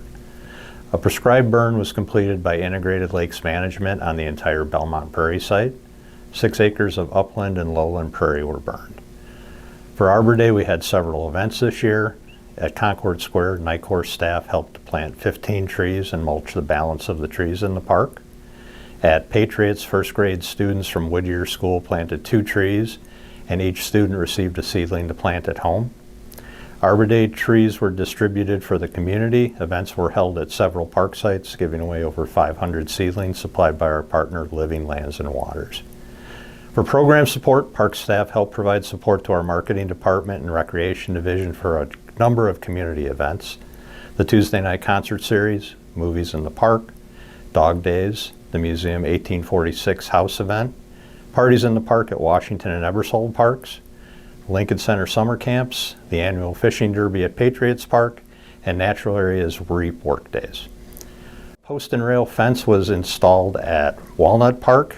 We had several instances of turf vandalism at the park during the wintertime, which resulted in significant staff time being devoted to restoration. The fence helps provide a barrier for that.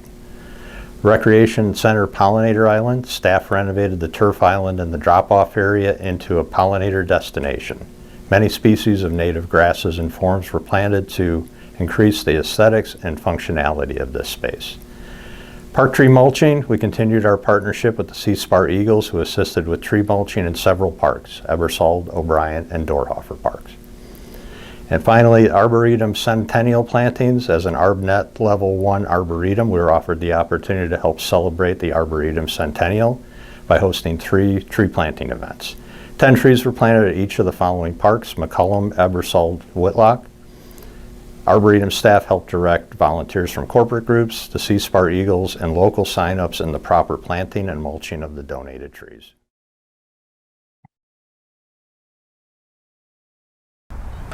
Hello, welcome to McCullum Park. I'm Paul Feil, Director of Planning and Construction, and as you can see, we are well underway with our McCullum Park Spray Ground and Tennis Improvements project. After starting the design and planning work in 2019, then pausing the project for about 2 years due to COVID, in 2022 we were able to finish the design and construction drawings, secure permits, hire a contractor, and start construction. Demolition work began in August, and quite a bit of progress was made during fall 2022.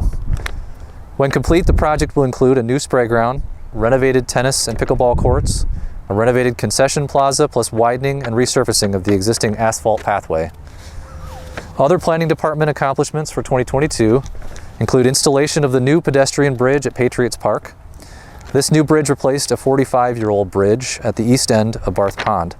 The old bridge was very narrow, and the new one is now 10 feet wide and will allow bikes, strollers, and wheelchairs to cross in both directions at the same time.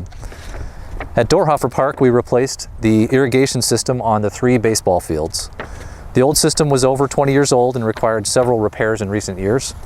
The new system will increase water efficiency with new technology like flow sensors and in-ground moisture sensors. Also at Dorhofer Park, the tennis and pickleball courts were resurfaced with new acrylic color coating. This was completed prior to closing the McCollum Park tennis courts for the renovation project there. At Dunham Place Park, we coordinated replacement of a heavily worn existing playground. Staff held a public meeting for Dunham Place neighbors to select new playground equipment, and based on feedback from residents, the district installed a new ADA-compliant playground with new concrete walkways, benches, mulch safety surfacing, and a new drinking fountain. And finally, in September 2022, we prepared and submitted an application for an open space lands acquisition and development grant for a renovation of Constitution Park. The proposed project will include a renovated playground, new walking paths, and a new permanent picnic shelter. Staff just recently received a grant award notification for this project, so we will be starting final design and planning work on this exciting new project right away.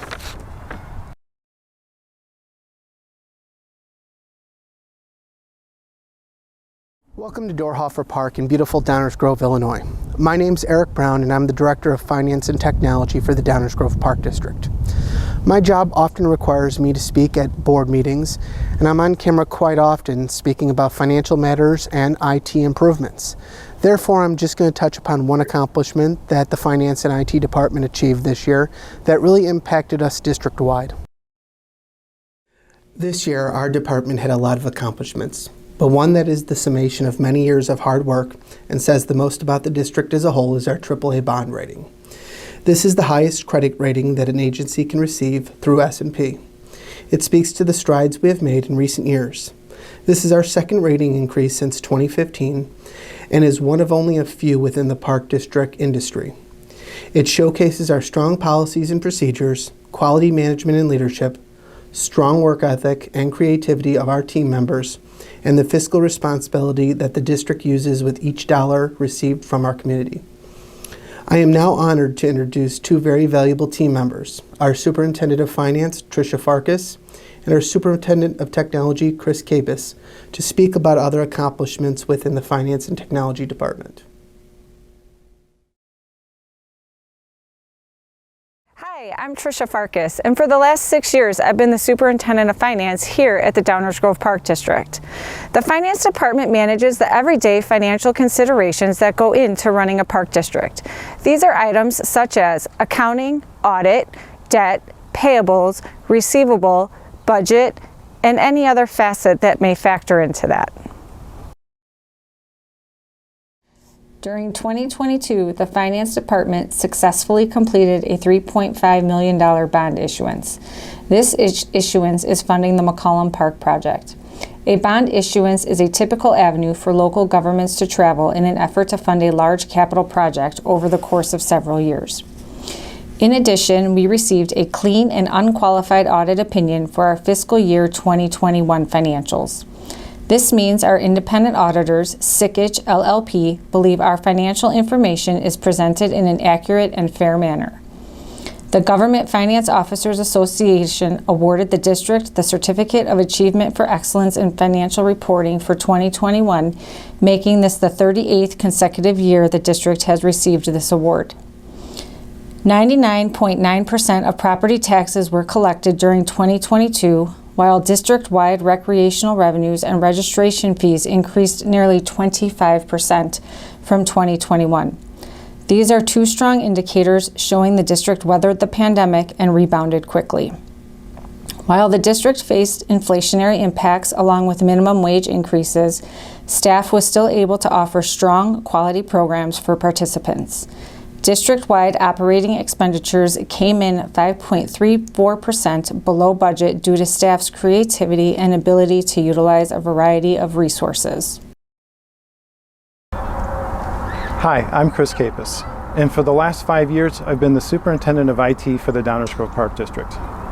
The IT department supports and manages the Park District's network infrastructure, servers, software, phone system, and security products such as door access control systems, cameras, and more.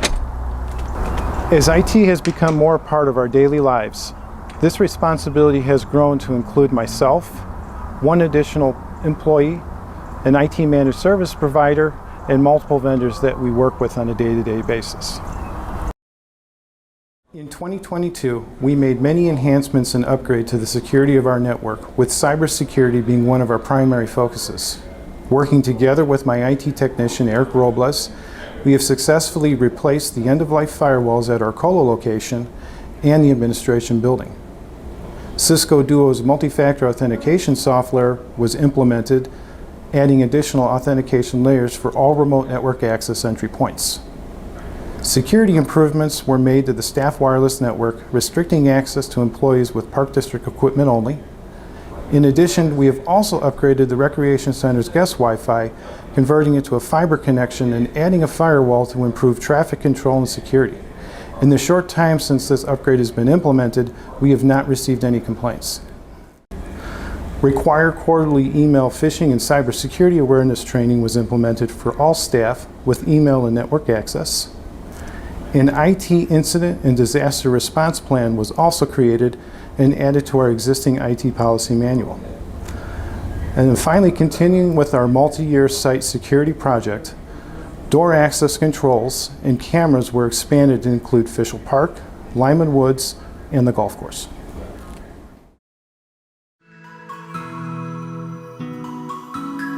The Downers Grove Park District takes pride in its ability to offer high-quality recreational experiences and facilities to the community. Our staff work hard to provide the very best in parks and recreation, whether through community events, summer camps, recreation and fitness, sports leagues, nature programs, historical experiences, and more. There's something for everyone to enjoy at the Downers Grove Park District. We would like to thank the residents of Downers Grove, our community partners, event sponsors, affiliate groups, and our Park Board of Commissioners for all of their support over the last year. We look forward to serving you in the exciting year ahead.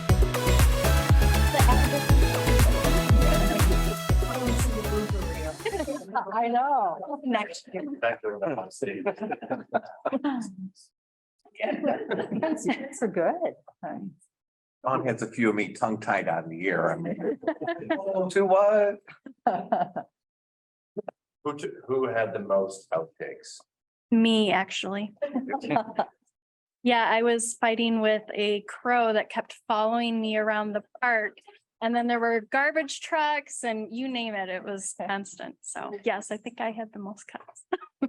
Yeah, I was watching that video. I felt so much, like I felt such a sense of pride for you guys. I mean, what a great job. So much accomplished last year. Has to be motivating. So it's motivated now that the video's done. I'm ready for a nap. Yeah. Well done. I'll be happy to answer any questions you might have from that. And we thought the video would be a little more powerful than just write all that out. I have one question. Did I hear at the onset that the video is broken up into thumbnails? Yeah, so each department will be its own section that we can post on the website and on YouTube. Love it. Great. Yeah, that was really good in the way the graphics were used to help out, understand it. They hope that a lot more people see that. Yeah. We're gonna push it out tomorrow, right? Turtle was a highlight. Yeah, I like Oliver. That's good. Highlight too. Eric, congratulations on being on camera the least amount of time. But everyone would appreciate that.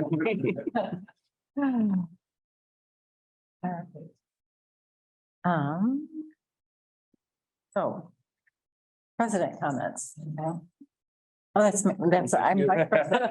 I have well done, fabulous, and that is all I have to say. There we go. Any other commissioner comments? Spoken. Yeah, I think we just had that portion of the show. So then for staff and committee reports, we're assuming. Yeah, does anybody have any questions on those? We thought since we had the video, we went go. How'd it go today, Ken? How'd it go today? Did we open up today? $20 today. All right. All right. Yeah. Last year was 75 degrees on this day, so. That's March. huh? You're behind already. Yeah. Pressure's on. Yeah. But he's ahead in merchandise sales. Right. Thanks to you. Yeah. All right, so then unfinished business. Yeah. Okay. A second opportunity for recognition of visitors. Online visitors. That's added, all right. So the next Downers Grove Park District Board meeting will be held April 6th, 2023 at the Recreation Center Multipurpose Room. Are ready to adjourn? All right, could I get a motion? Almost to adjourn. Second. All right. Roll call, please. Mr. Bender, Aye. Mr. Dahlstrom, Aye. Mr. Katsula, Aye. Ms. Nixon. Aye. All right, motion passed. All right, we are, wait, I get to use the gavel. Oh, yeah, there you go.